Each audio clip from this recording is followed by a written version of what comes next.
In the year 1879, in a dark and damp cave in the region of Altamira in northern Spain, an 8-year-old girl walked away from her archaeologist father to a previously unchecked corner of the underground cavern that they were in. As she raised her head upward to watch the flickering of the candle in her hand, she saw something that no other human being had seen for at least 17,000 years. The most exquisite paintings of bison. Maria de Sautaula became the first modern European, perhaps the first in the world, to set eyes on ancient human art. Expressions of daily life carefully formed by ancient human hands at a time so far back when our species had no written language. Can you imagine how little Maria must have felt? I love facts, pure factual information. Knowledge, interesting ideas and alternative ways of understanding a certain thing. A concept, a viewpoint, an ideology, even a selection of data, a theory. I love old knowledge and old things. I absolutely adore history. The only discipline to which every other discipline can track its progress. I become utterly immersed in stuff from a long time ago, during times that we call the olden days, the periods in our history that I used to think were literally monochrome, but colourful as hell at the same time. The fascinating inspiration that I derive from standing in a place where a battle was fought, listening to the powerful sound of a 19th century mineshaft wheel turning, finding fossils in the shale rock of the Yorkshire coast, or getting completely lost in a well-written history book. I find that unmatched by any other pastime. History is the most epic of journeys. It can be both personal and at times terrifically obscure, demanding more of our time to get to the bottom of whatever it is that we're trying to find out.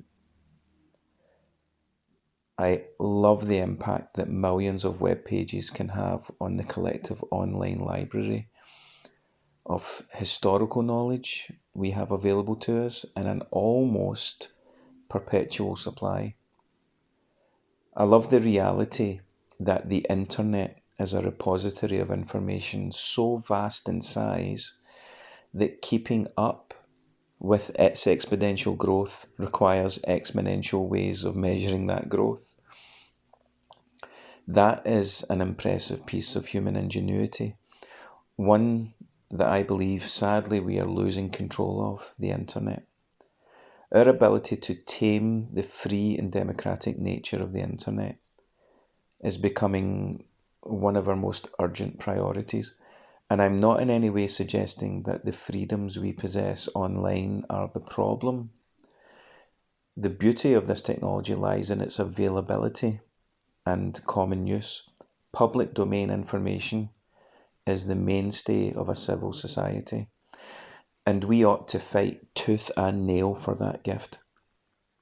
That should go without saying.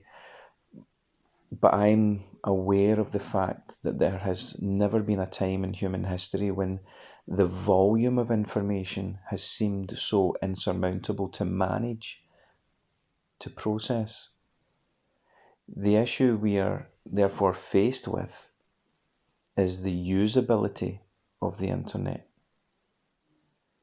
Like the original purpose of any other human innovation in the past, the people who enabled its introduction into our collective psyche have had to consider a core set of questions when bringing about a new invention or idea.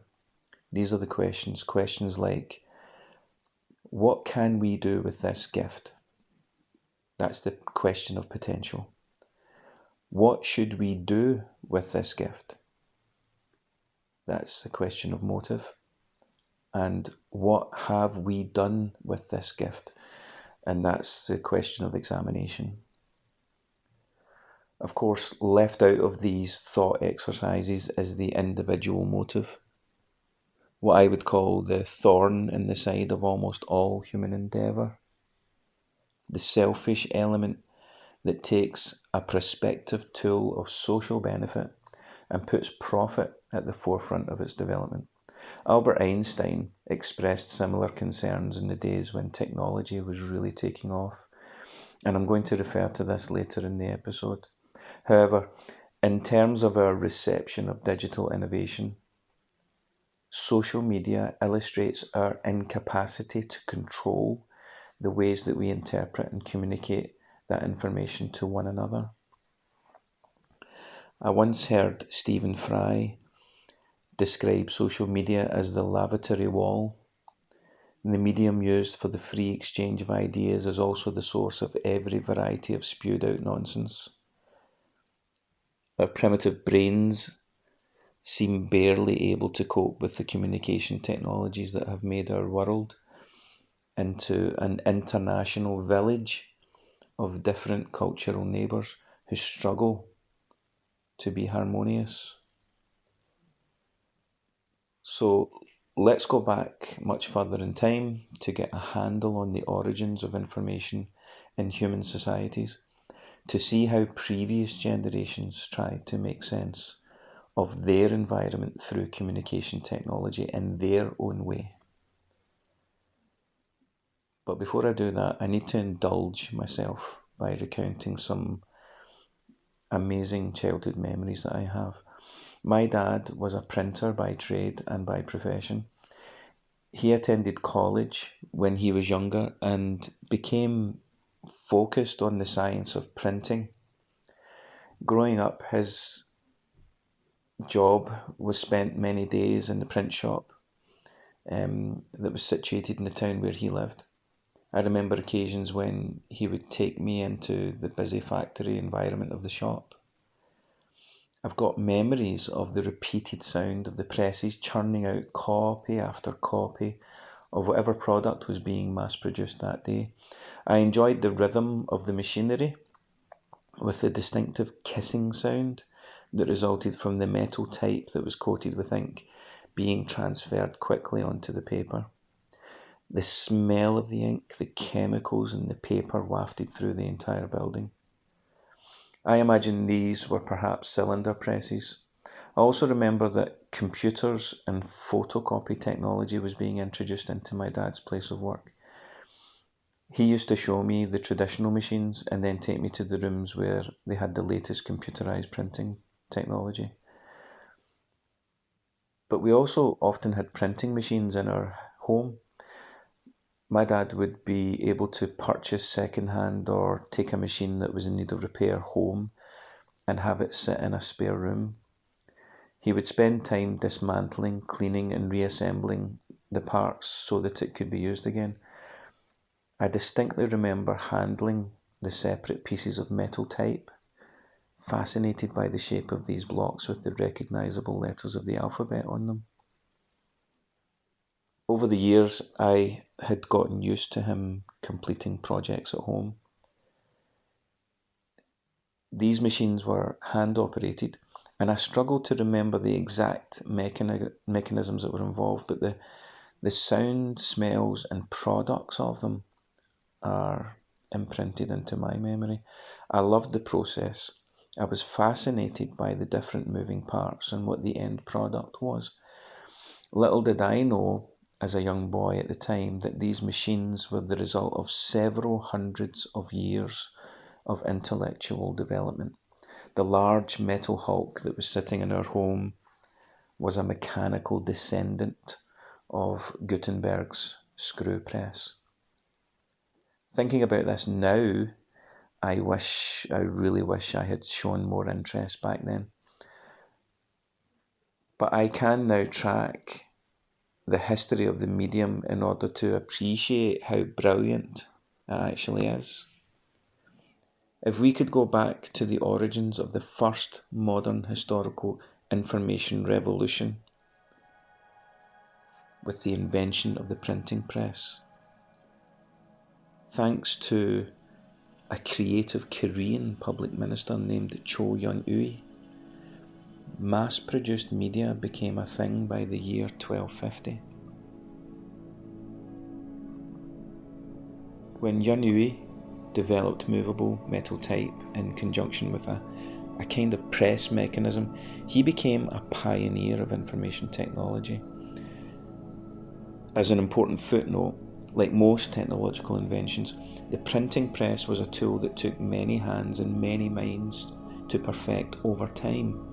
The Koreans merely took the primitive version from the Chinese and put their stamp on it.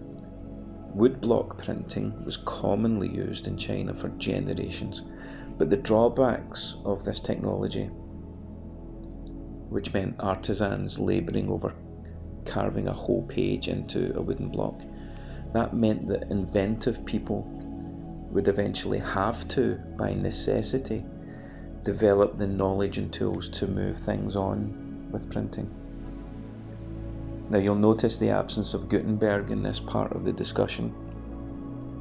The reason for this is because I want to cover as much of the history as I possibly can, to rethink, to review what we commonly accept in our history. I want to escape the common trap of painting history with a very Western palette. There absolutely has to be a place for Gutenberg in this discussion. But as you will hopefully see, there has to be a place for those who worked with him in reaching that point where the first printed books in Europe using movable type were finally made. The books that we read today are descendants of all of these things. We really have to poke and prod the traditional narratives in this point of history.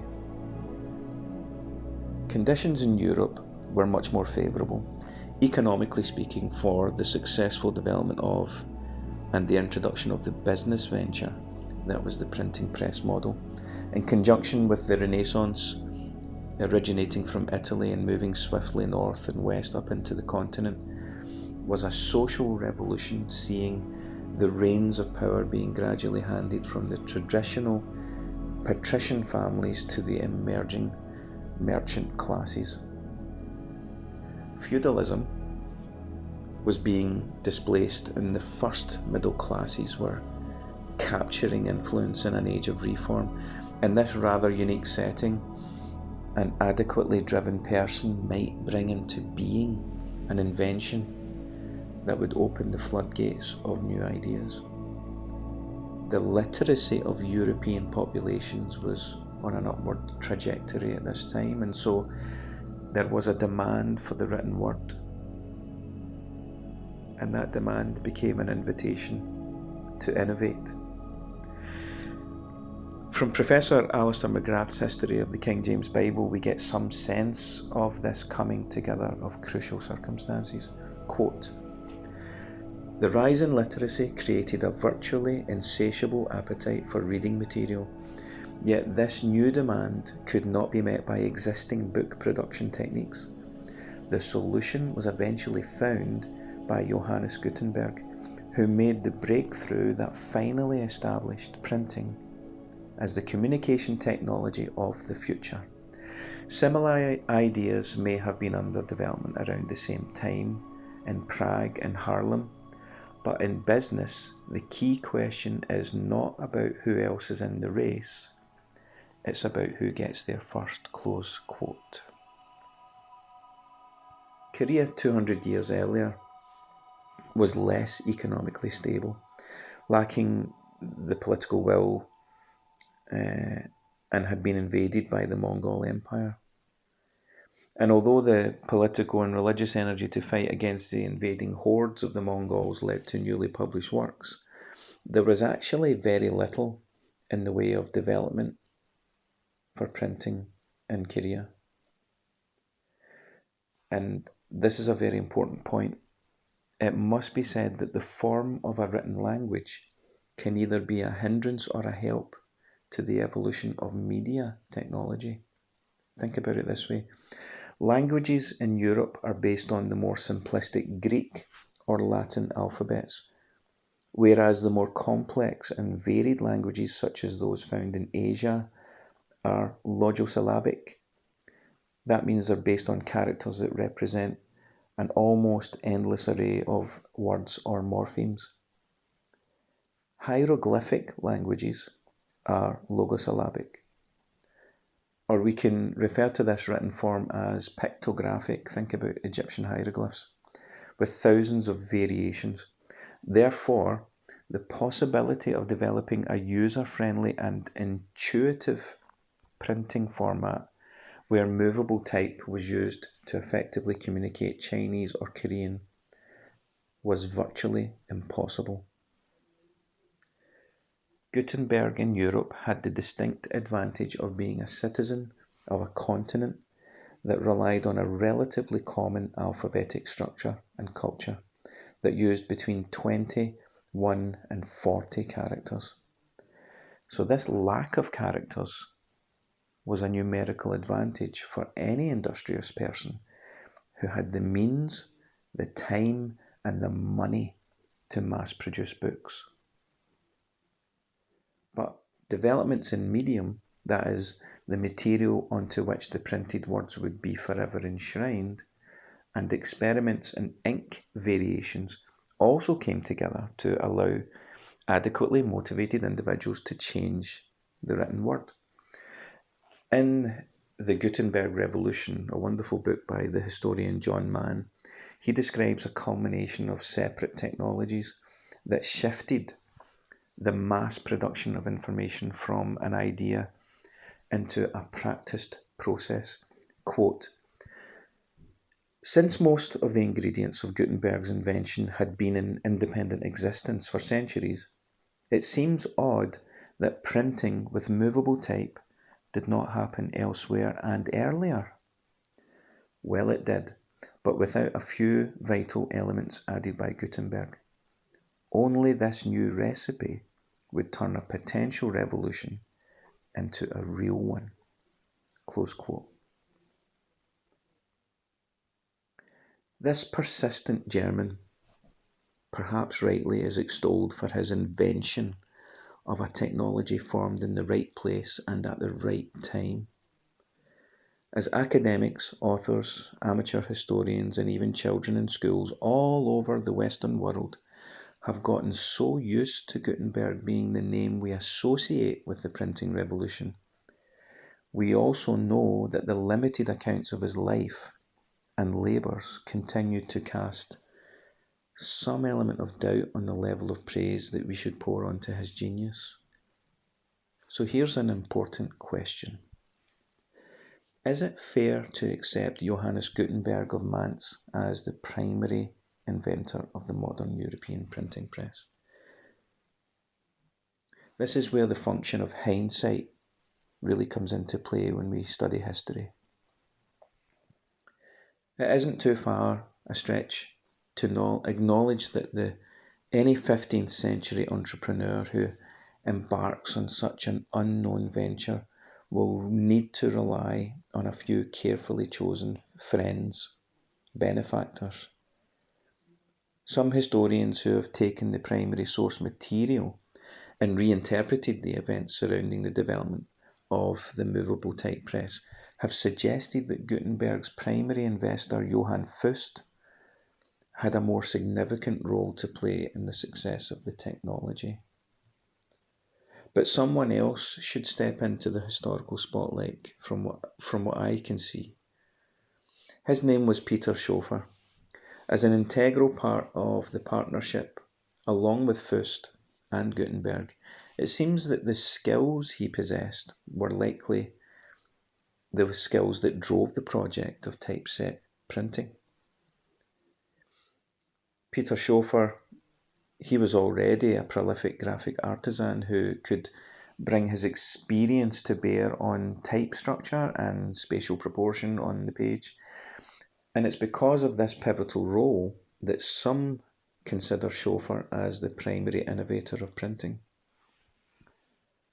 So with this in mind, should one of the first significant printing works that the world of book history praises actually be called the Schoeffer Bible rather than the Gutenberg Bible?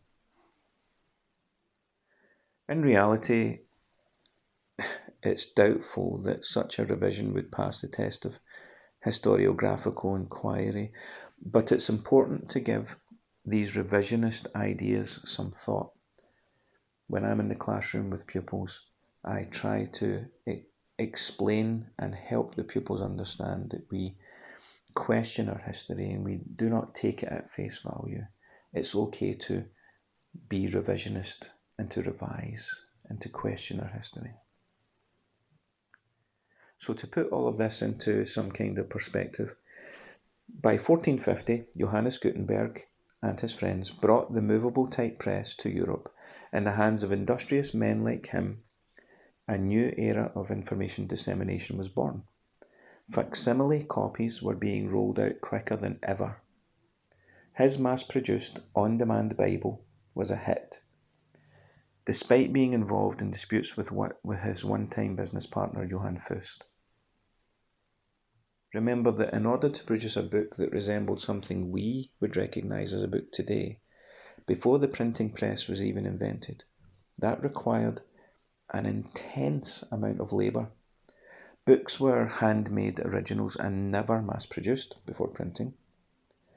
The monks who specialised in this discipline were educated and highly skilled in their craft, working on specially prepared calf skins and with their ink and quill. They would send copies to other monks to check, and they could spend many hours copying from an exemplar manuscript to create only one new copy.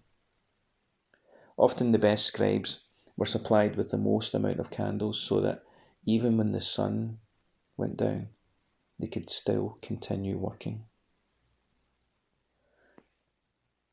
But let's go back to the advent of the printing press. You see, in history, we really love turning points.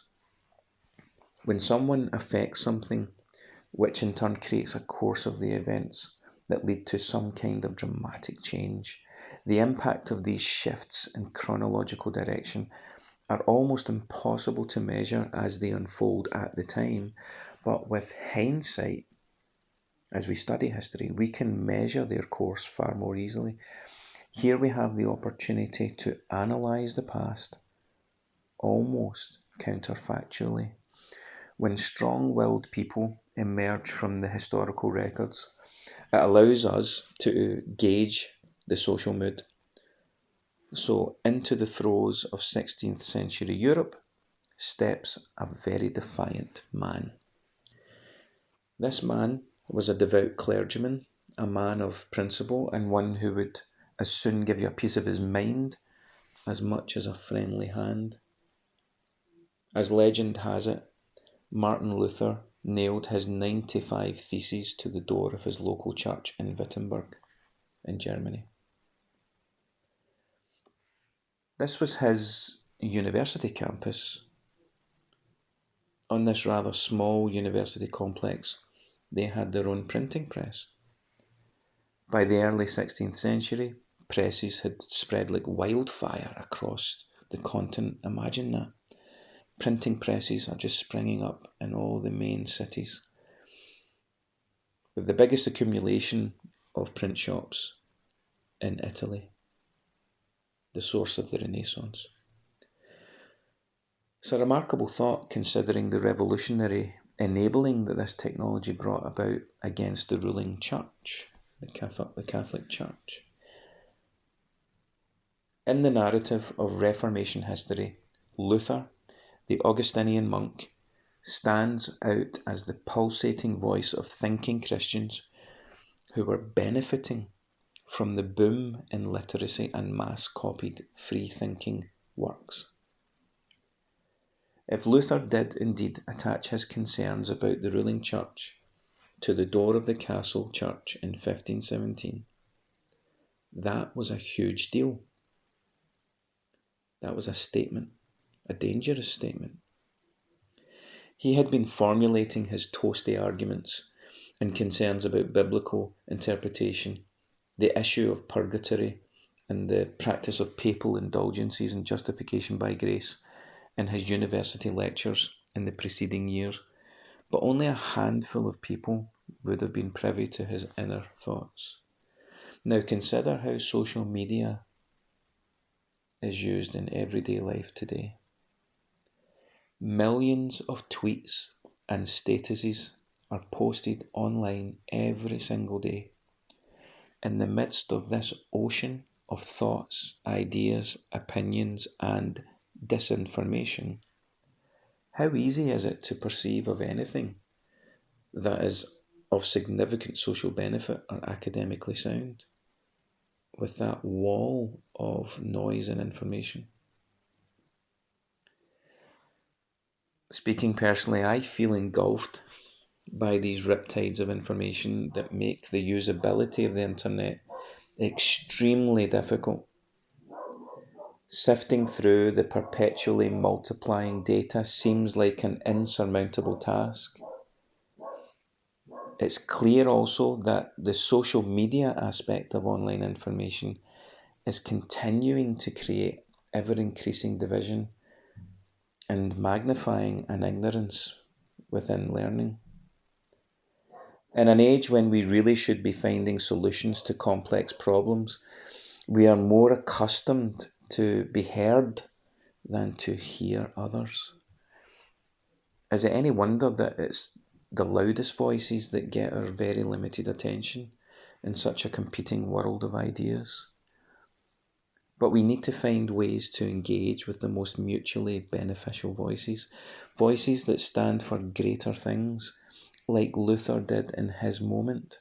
We need to hear more carefully, to listen, to read, to think, to contemplate, to understand, to forgive, to engage. Martin Luther's post on his form of social media was certainly not a solo voice in European church circles at the time. Dutch thinkers and great theologians were expressing similar concerns to Luther, but he utilised his position in German society to get the attention of the archbishops and even the Pope himself. Printers in Germany and elsewhere were producing copies of Martin Luther's 95 Theses, making his revolutionary ideas more popular. Now, I want to reach into the pedagogy of Luther, the university lecturer that he was. See, when he first became involved in lecturing the Psalter, that is, the Psalms of the Old Testament, he took the opportunity to make his mark on the way this should be taught to his students. This is really interesting. Think about times you spent in school when reading the books to acquire knowledge was a learning activity. Were you given the opportunity to make notes in the margins of those books that you were given? Most likely not. As in many university courses today, since your reading material was purchased at your own expense, we have the luxury to make annotations. What did Luther do to encourage this among his students? Luther commissioned a set of psalters that had wider margins to be printed. Why? Because he wanted his students to write in this space. He wanted them to interpret, to question, to think about the required reading. We can assume that these books were printed on campus, the campus that he lectured in. So why is this detail so important? Well, in an age when the interpretation of the Latin religious texts had already been created by the Catholic Church to encourage individual interpretation was a revolutionary act, a wonderful act, a dangerous one. And it was printing that brought this about, that helped this revolution, this reformation. Now, think about the possibilities here. The exponential growth of printing shops across Europe, along with the spread of literacy, created an ever-expanding demand for the printed book. As the Renaissance exploded outward from Italy across the continent, it used this new technology to create and inspire new ideas. What value then do we place on books today? Well, there are some estimates that 129,800,000 books have been published since Gutenberg's first presses created the famous Bible. It's likely actually much higher than this. So, with this much knowledge in physical circulation, and considering the mass literacy levels in more developed countries, why are some of our most urgent human problems still problems? Why is there still so much division of agreement on even the most basic of human concepts? Social media is a media platform for free expression. That privilege or right should be protected at all costs. It does mean that any and all sorts of ideas, theories and expressions are found floating about the ether of the internet. Perhaps we can learn that the repository of endless information in the digital world is a beautiful but difficult force to tame. And how do we tame that? How do we tame the internet and social media?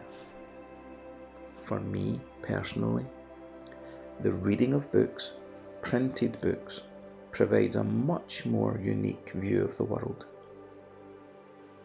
than social media. Although there are millions or billions in circulation, there is a distinct advantage to printed books. With most being authored by one person, that we have what we do have is a directed glimpse into the working of that one mind.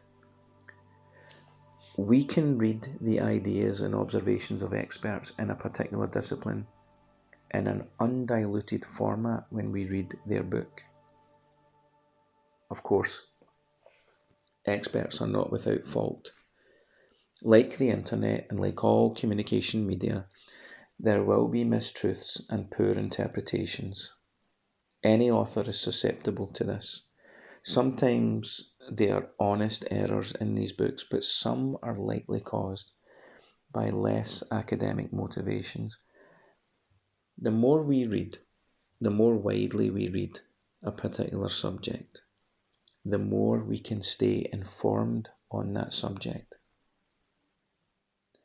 There is a contrast that I know often in social media behaviour.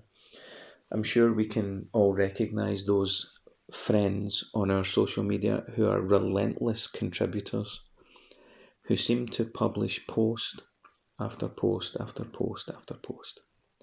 Very little of their content tends to be original, just regurgitated tripe, often with little thought or care in the consideration of the content of those posts. Usually an emotional reaction to a meme or something they think looks fantastic or fits into a narrow world view. I often see that some of these social media warriors publicly consider themselves to be woke. There is a feedback loop of self-confirmation that keeps operating in their processing of information. They are stuck in a relentless loop of constantly having their worldview reconfirmed and reconfirmed. This tends to create a narrow field of vision in terms of taking in facts and using them to interpret the environment, this great, massive, multicultural world that we live in, as well as encouraging a kind of ignorance that is difficult for people to identify even in themselves. The group dynamics of social media cause these relentless echo chambers of inaccuracy and falsehood to spread like a disease, like a pathogen. When more of us take the time to read from a wider variety of books, this will not distinguish inaccurate information or even interpretation, but it is objectively a greater endeavour than using that same time to repost an endless series of unfiltered bile. Martin Luther was an intensely informed and educated individual for his time. He had his opponents and critics, absolutely, but he knew how to gather facts, as well as how to utilise them for some good social cause. And like any human, he didn't always interpret them correctly or for the best possible overall use. Luther was not interested, as far as we can tell, in rumour spreading, in the latest simple fix. Martin Luther didn't generate memes or repeatedly post the local gossip so that more people would like what he was saying. His world was one that was waking up to the opportunities offered by democratised knowledge. What have we been doing with our media up to this point in 2022? How are we using our media? How are we interpreting the mountains of information? As a species, we have gotten used to great demands on our time, but we have to develop the type of discipline that allowed our ancient ancestors to create tools for the enhancement of human communities, and we need to be able to use them to their full effect. Human ingenuity should not be held hostage by the primal brain that takes control when we feel threatened, such as when our pride or ego is challenged, perhaps online. We have time, if we allow it, to carefully and patiently avail ourselves of reliable and truthful information. When printing was introduced in the form of movable type, people became liberated by it. Movements for reform and great social change grew in line with developing literacy. As is always the case, propaganda was one of the greatest and most powerful tools. This could be destructive, dangerous, slanderous, patently false and grounded in fantasy, but it was a medium of mass communication. Now, it took 400 years for this mass media tool to spread to nations and cultures worldwide. 4 centuries until more books were in more hands through the printing press. Growth depended on a variety of conditions such as economic factors, the development of industry, the influence of religion, forms of transportation, and literacy levels. Now, let's return to the information revolution of our era, the internet. As you listen to this podcast, you are using the internet as a medium. From its first basic use in the late 1960s, look at where we are today. 60 years later, we have gone from a handful of networked computers enabled by the Advanced Research Project Agency to almost 5 billion interconnected people making use of the worldwide internet and a huge variety of devices. 60% of the Earth's population. So from a handful of people in stuffy lab rooms to billions of people communicating with anyone they wish across continents and borders, and all achieved within one lifetime. So compare that rate of growth, the internet, to the development of printing in Gutenberg or Yun Ui's time in Korea. The scale difference is mind-blowing. It took only 6 decades for the internet to evolve from a government-sponsored research tool to the greatest global human resource of information. And like humans tend to do, and I think it would be fair to say that we can take it for granted, that's exactly what we do. We have taken that tool for granted. In recent years, it has been common to discuss internet access as a basic human right, and maybe it should be, but without a doubt, we are so dependent on it that it keeps our world, our global interconnected community, turning 24 hours a day. It's quite a thought, really. For most of human history, and I include prehistoric Paleolithic history in terms of the earliest technologies, stone knives, axes, boats, cooking utensils, our species persevered with the simplest, most basic discoveries just to survive, just to live, for 98% of human history. And then, after the modern industrial revolutions of the mid 1700s, and for the next 100 or so years, we moved into this technological explosion period where data and electronic hardware transformed the ways we work, live, and communicate. And I must add that technological acceleration brought hugely different cultures together. Think about this. Undoubtedly, it brought us together in ways we simply were not ready for. In these podcasts, I try to dive into all sorts of history to find the cross chronological links between our time periods. And since history is a human social discipline, I'll try my best to discuss a huge variety of cultures that have made up our race.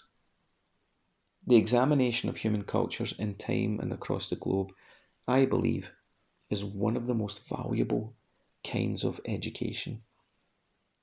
It is much simpler than I think we are able to accept.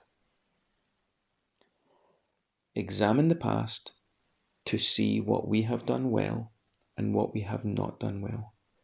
Then try to emulate the successes and avoid repeating the mistakes.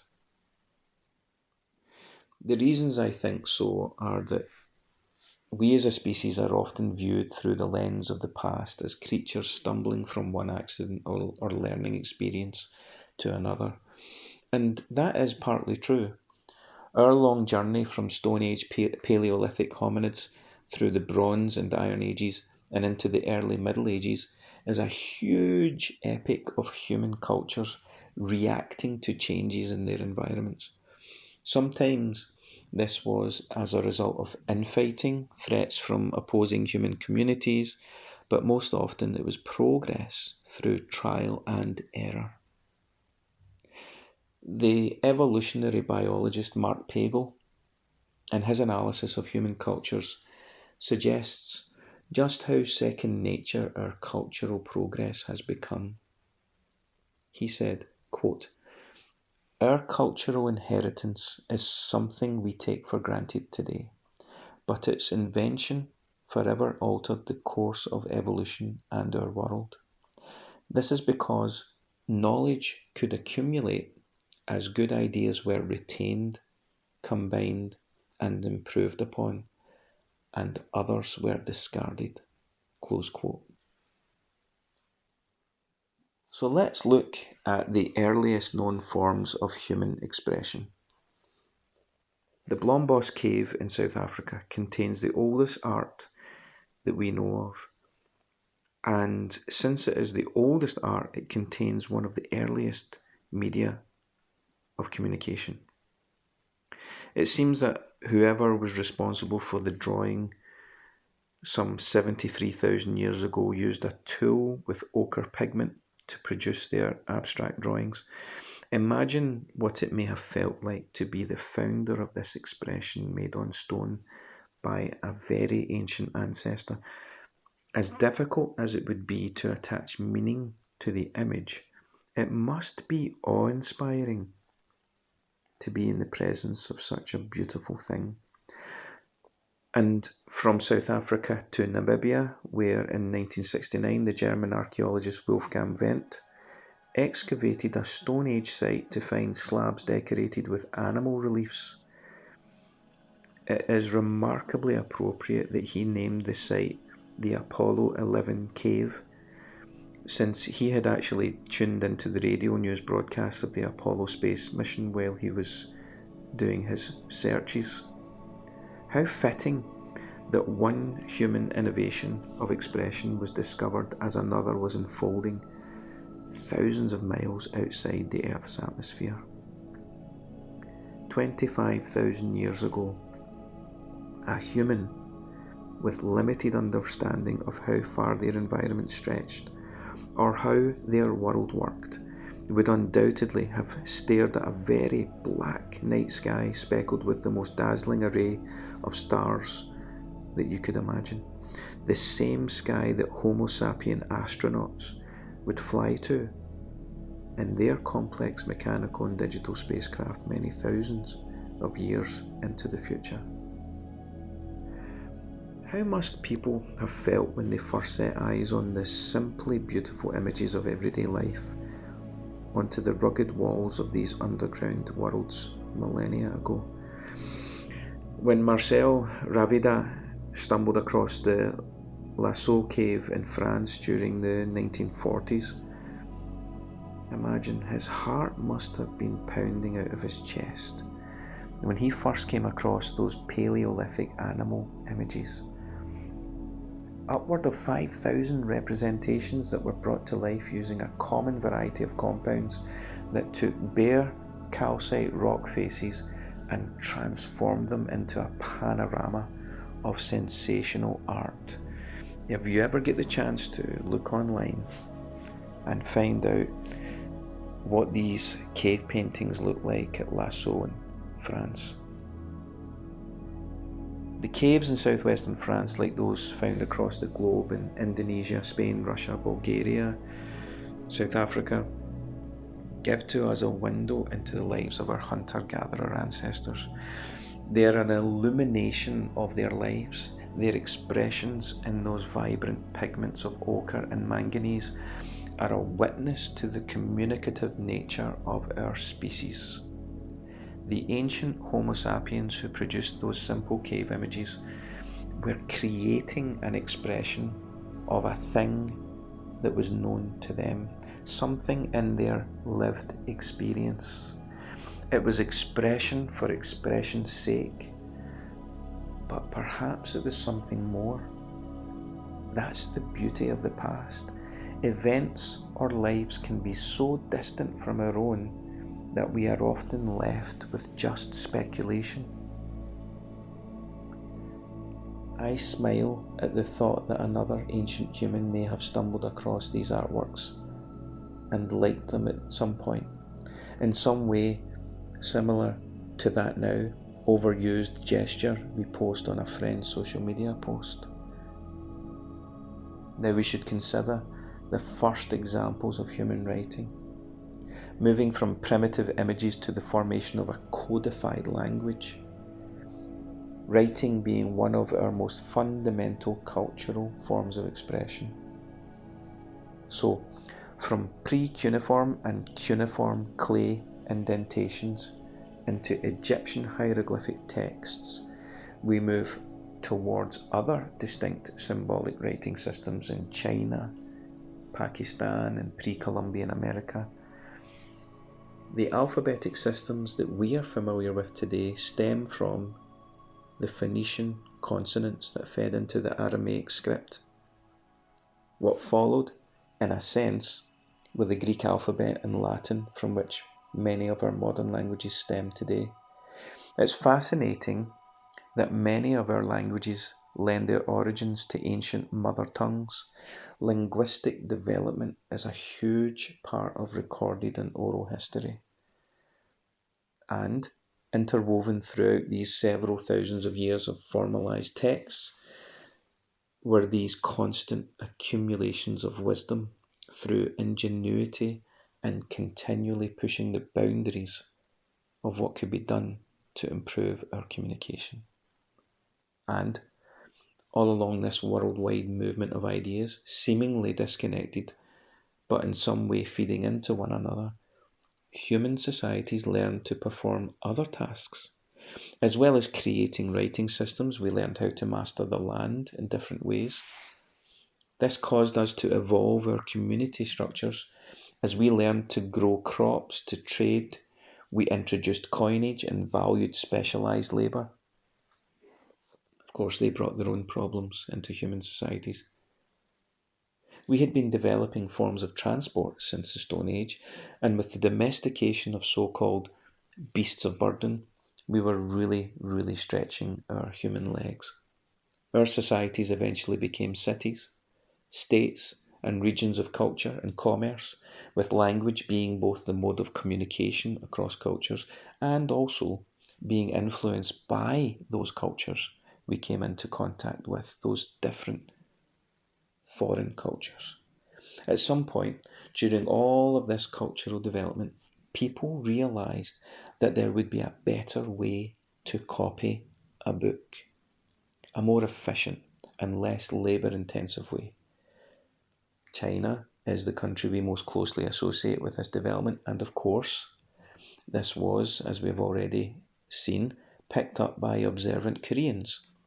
With trade routes firmly established between Asia and Europe, it was inevitable that this technology would find its way west, where industrious men like Gutenberg in Europe would, in the words of Professor Pagel, take this knowledge which could accumulate as good ideas were retained, combined, and improved upon. And it is possible to map out this technological improvement from the printing press right up to the advent and spread of the World Wide Web today. The time period between the use of basic cuneiform symbols of clay in Sumer to the earliest movable type presses in Korea is approximately 4,500 years. And from here it takes our developing mass communication another 600 to 700 years to rely on networked computers. Think about that. 4,500 years from clay tablets to movable type presses, but only 600 to 700 years to move from books to the World Wide Web. Then within a single generation we arrive at the present day, and the majority of Earth's population are able to interconnect and locate information from virtually anywhere in the world. Bart Ehrman, the great biblical scholar, hinted at the reality of the connection between printing and digital media when he stated, quote, "Scarcely anything has made a more revolutionary impact on the modern world than the printing press. The next closest thing, which may eventually surpass it in significance, is the advent of the personal computer." Close quote. Now here is a possible turning point in human progress, and I would like to highlight this age-defining period of the birth of the internet between the middle of the 20th century to the present day by taking us back to the 1930s during the late modern period. Technology is coming of age as all manner of theories, concepts, and scientific research develops into larger scaled applied science. In 1931, Albert Einstein gives an address to a student body at the California Institute of Technology. During his remarks, he asks this question, quote, "Why does this magnificent applied science which saves work and makes life easier bring so little happiness?" Close quote.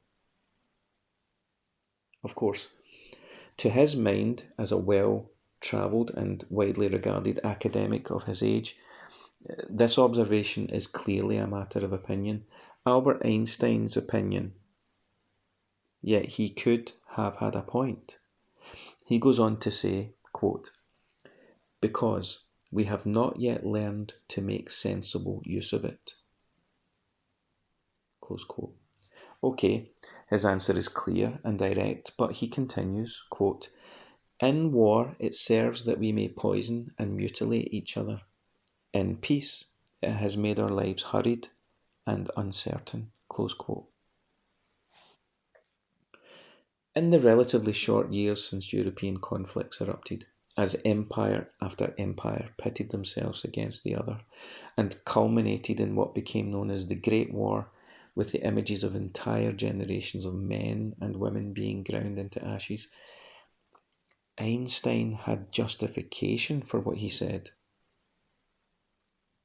But it is in the next part of his address that he gets to the core of the issue. To those future custodians of science that were in that room, he says this, quote, "It is not enough that you should understand about applied science in order that your work may increase man's blessing. Concern for the man himself and his fate must always form the chief interest of all technical endeavours." Close quote. What he is trying to bring to the brilliant minds of his young audience is a core principle that humans often struggle to keep at the forefront of the great collective mindset, and that is that discovery and progress are almost nothing if the general happiness and well-being of society is not the end goal.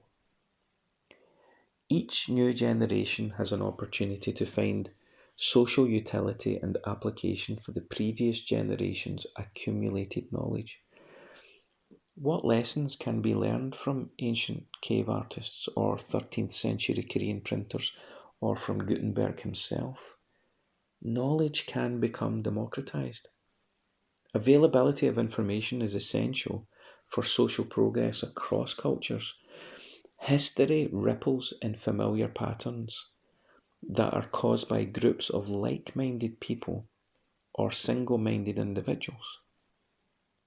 For centuries, the infallible source of wisdom in Europe was the Roman Catholic Church. What the printing press represented to the Church was a replacement to the spiritual source of truth in the Holy Spirit. This is part of the joy of history. To learn about the multifaceted steps it took to arrive at what current listeners and readers will call the present day. In the present, we are observers of what has gone before. We can ask all the questions we want. There is no limit to the questions we can ask. How did we get here?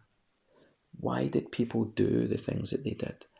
Where do modern human societies come from? Why do we fight and wage war? What can history show us about ourselves, about our human nature? As it is a social science, a human art, or a humanity, we can bring to bear a raft of other disciplines in order to gain a fuller understanding of history. Philosophy with its questions about the human condition, political science as a branch of knowledge that tackles systems of human governance, economics to better understand the production and consumption of wealth, and psychology as a window into the minds of people in the past, whether that be individuals or groups. We have certain benefits in being able to do this. We can call upon a range of sources to create a wider picture of past events. We have the benefits of expertise. There are historians who specialise in themes, historians of slavery, of wars, of disease, of fashion, politics, religion, music, and so much more. There are historians who paint with such a broad brush and who interpret large periods of time across an expanse of cultures. We can use first-hand accounts if they are available, and we can take observed histories that have been compiled long after the events being described. We can find books about almost any historical topic, and we can search methodically online for so much more. But that online search has to be careful. History is such a vast subject that its study will require analysis by careful onlookers for as long as humans continue to walk the face of the earth and interact as a species. It is one of the great cultural connectors. Since Herodotus and Thucydides in the 5th century BC, humans have been have taken previous events in human societies and found great value in attempting to understand those occurrences. In arguably his foundational treatise, the great French philosopher René Descartes touched on this principle well. Quote, "To live with men of an earlier age is like travelling in foreign lands." Close quote. What a brilliant description of history, of studying history. In every episode, I hope to explore different human concepts and try to show causal links between past events. But I will try to highlight human decision making and behaviours in ways that weigh up the costs and consider if they were worth it. But I have to treat the past with the respect it deserves. We have seen in recent years how our existing morals and values can place limitations on our capacity to be objective. It is almost a cliche within a cliche to warn that as we use hindsight to analyse events in the past, we have to exercise caution in order to avoid any unfair judgment caused by our current moral standards. The popular term used to describe this kind of bias is presentism. As I attempt to unravel hidden ideas, difficult concepts, apparently foolish decision making, and conspiracies, I will try to highlight ways that past events can be misinterpreted, because they have. Most of us are guilty of this. If some of the best historians have allowed their personal biases to affect their judgment, then we are even more capable of letting it happen. But the final destination for every historical topic covered is to diagnose the present through what has happened in the past. History is a diagnostic tool for human societies. To create a questioning narrative of the past that could inform the present, this is applied history applied to human society, a sort of measurement of human progress covering different time periods, answering big questions using valid sources and reversing that often repeated error of judging the past through a modern lens. And it is part of the nature of online content that misinterpretation creeps in. Inaccurate judgment and unintentional disinformation happens all the time. I'm going to try to approach these as much as possible with caution. However, I'm of the genus Homo, I'm a Homo sapien myself. If my content raises more questions or has to be clarified or corrected, I would expect to be told so. I fear that sapien is a word that I simply cannot live up to in its true sense, because the word sapien means wisdom or wise man, and it tends to be only the most foolish that consider themselves to be the wisest when they allow their ego or narcissism to take hold. The truth is, we make mistakes, we make errors of judgment. Humans have a very torrid relationship with wisdom. But putting my limitations aside, or any others, I will try to take control of my prejudices in using the most valuable historical information available to me. We should find evidence of effective and poor decision making in previous cultures and find ways that those activities may inform current thinking. And we should do it cautiously. And so, into the conversation walks another cliche, or I should say a classification of cliche. And I'm going to refer to this as the platitude of negative feedback. Quote, Study the past if you would define the future. Close quote. Confucius said that. Quote, those who don't know history are doomed to repeat it. Close quote. Edmund Burke. Quote, those who cannot remember the past are condemned to repeat it. Close quote. George Santayana said that. Quote, you have to know the past to understand the present. Close quote. Carl Sagan. And quote, that men do not learn very much from the lessons of history is the most important of all the lessons that history has to teach. Close quote. Wonderful description of the value of history by Aldous Huxley. This function of history is the most repeated of them all, that it is a subject to be used as a measure of our ability to learn from it. Yes, it is a platitude, used over and over. Perhaps some would feel overused, but without a doubt it is true, and we need to remember it. It's sometimes described in this way. Quote, history talks on our behalf about the many harmful deeds of people. Close quote. But those people are in the distance, and those acts we condemn are in the past also. There is this chasm of responsibility that in a very real sense is justified. See, I'm not personally responsible for the massacre of Germanic Jews in the 14th century, for instance, but the awful concepts of social scapegoating, religious antagonism, state-sponsored killing and genocide that are woven into that kind of event have been repeated across time periods and nations the world over. All of a sudden, what rings out like a cliche looks very appropriate, on the money, spot on, and it keeps happening. Repeated cycles of hatred, misinformation, lies, murder, and genocide. We seem to be feeble-minded creatures when it comes to learning over the longer term.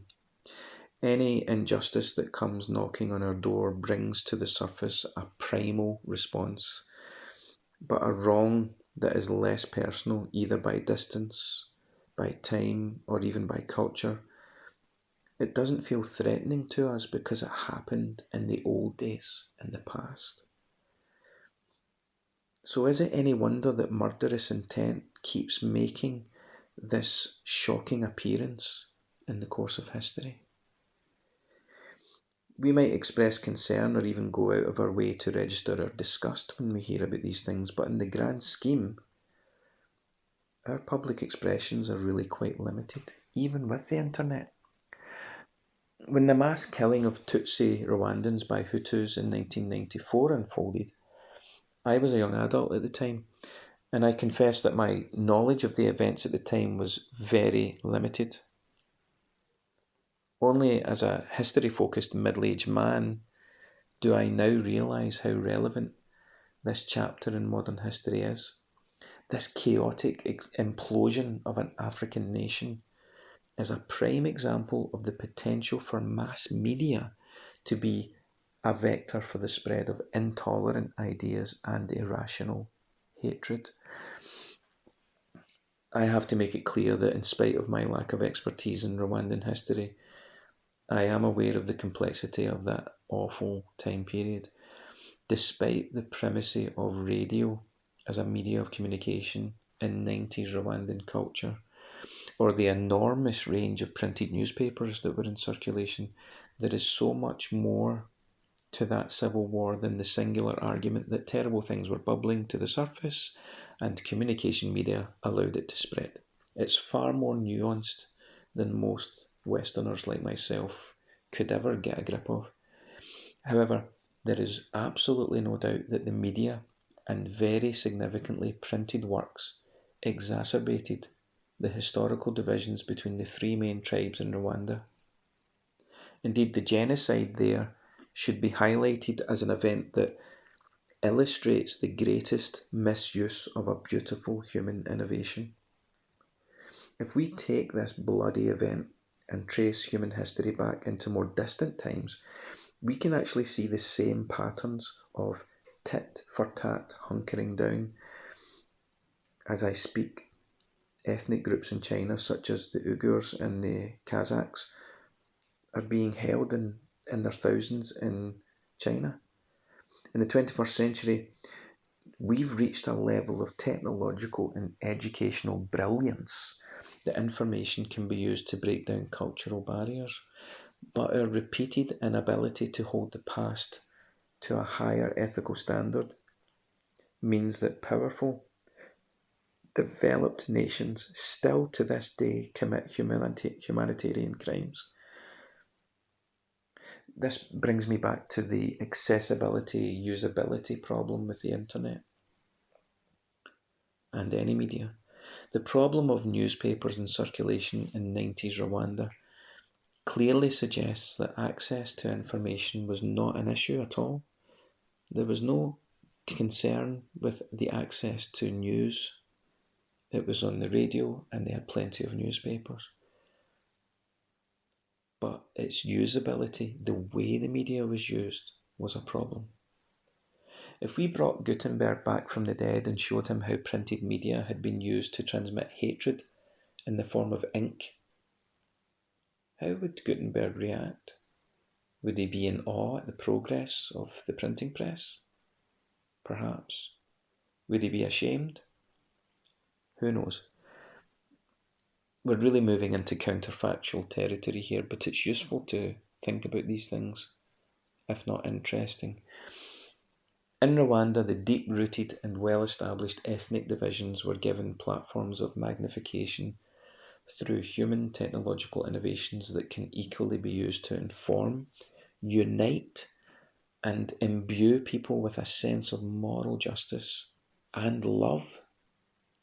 But a relatively poorly regulated press ramped up the hate on both sides. The ex-director of the Rwandan Information Office summarised the impact of print media in this way, quote,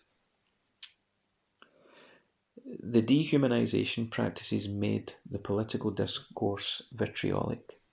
For example, when a newspaper published a cartoon depicting a political leader as a dog, a murderer, or a monster, a newspaper favourable to this political leader would retaliate by publishing a cartoon depicting an opponent as a dog or a monster, or he would dehumanise the other or the other's political party during a speech at a political rally." Close quote.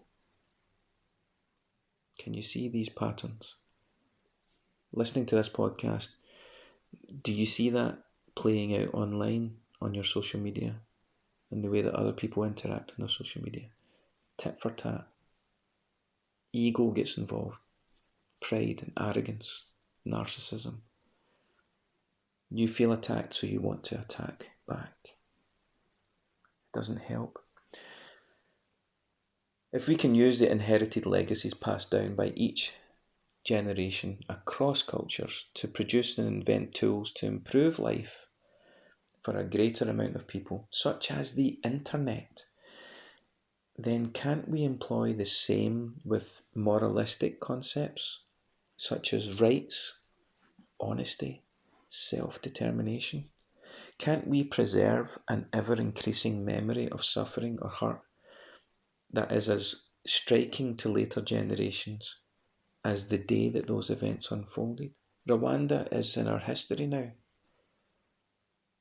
The Holocaust carried out by the Nazis is in history. But they're real, they're human, and they are being repeated. Professor Mark Pagel's generational progression of human knowledge could accumulate as good ideas are retained, combined, and improved upon. It's important today, just as he suggested. And it would be easy to fall down a rabbit hole of moral relativism versus moral absolutism in terms of comparative historical debate. But that kind of nuance can be discussed in other episodes. Genocide is genocide. Murder is murder. But some cultures have created, or at least allowed the social circumstances that led to these acts being justified in their society. These kinds of discussions are about the undeniable value of learning from generations of human error, misjudgment, ignorance, and calculated choice. At times, I'll probably focus on obscure events, people, and places, all to illustrate images that are familiar and relatable enough to life today. The tools used in the creation of podcasts by people like me, blogs and video content worldwide, those are the tools we inherited from Phoenicians, from Chinese block printers, Korean inventors, Catholic monks, Protestant reformers, European Renaissance businessmen, Enlightenment thinkers, philanthropists, academic researchers, and ordinary men and women. From rudimentary clay symbols right through to instantaneous global digital communication. We owe an anthropological debt of gratitude to each and every participant in the development of human communication and information gathering. This is partly why history is so damn good. There's also history for history's sake. It's not for everyone. Growing up, I found TV programmes or lessons in school that had historical content to be quite bland and uninteresting. In my early adult years, I discovered that fascinating things in the past really were that fascinating. And I deliberately used the term fascinating. I believe this has been in relation to my adapting values as a father and as a moral agent over time, coming to terms with the fact that in my actions and interactions with other people are happening on a plane of history as it is unfolding day by day out into the future. As each day passes in our lives, they drift further back into the living memory. We are moving forward in time, but the things that we say and do and think are stretching back into the past. It's a very simple but beautiful thought. So, in terms of the discipline, history should be interesting by virtue of its facts, its stories, mythologies, mysteries, people, places, and legends. It's also good fun. It's absolutely fascinating. So, reading history and learning about it should be a leisure activity also. Enjoy it. Pick your time periods, your events, tragedies, triumphs, and cultures. Throughout podcasts that you listen to, and any time you listen to the things that I have to say, try to promote the absolute beauty of history. I would like to close the episode by summarising that we are a classification of beings living on this planet in space who have been banging into each other and bouncing off each other in the most violent and the most illogical of ways. For most of our human history, we got on with each other.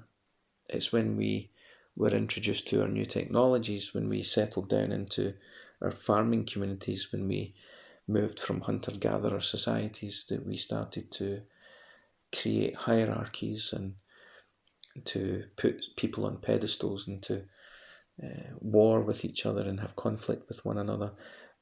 And it's just continued up to this time period. The mechanisation of war, the First and the Second World War. And we have the opportunity through our mass media, through our online content, to bring people together, to promote worthwhile, rational knowledge, truth, not the personal truth that we proclaim as the truth that is only our world view, but rational, objective truth. To find it in the best places, to question our own worldview as well as questioning others, to ask questions and to listen for the answers. History is a wonderful thing. It teaches us so much, but again, it is also just an enjoyable subject. Will and Ariel Durant were great historians, and their book on history contains a description of history and the way that I see it and how valuable it is. And I'll just close with their quote as they describe it. Will and Ariel Durant said, quote, "As his studies come to a close, the historian faces the challenge of what use have your studies been? Have you found in your work only the amusement of recounting the rise and fall of nations and ideas, and retelling sad stories of the deaths of kings? Have you learned more about human nature than the man in the street can learn without so much as opening a book? Have you derived from history any illumination of our present condition, any guidance for our judgments and policies, any guard against the rebuffs of surprise or the vicissitudes of change? Have you found such regularities in the sequence of past events that you can predict the future actions of mankind or the fate of states?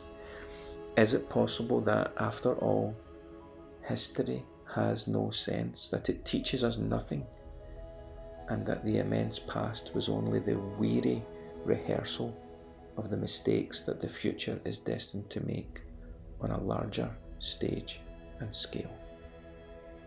Close quote. Thank you for listening, folks. Stay safe and be kind to each other online.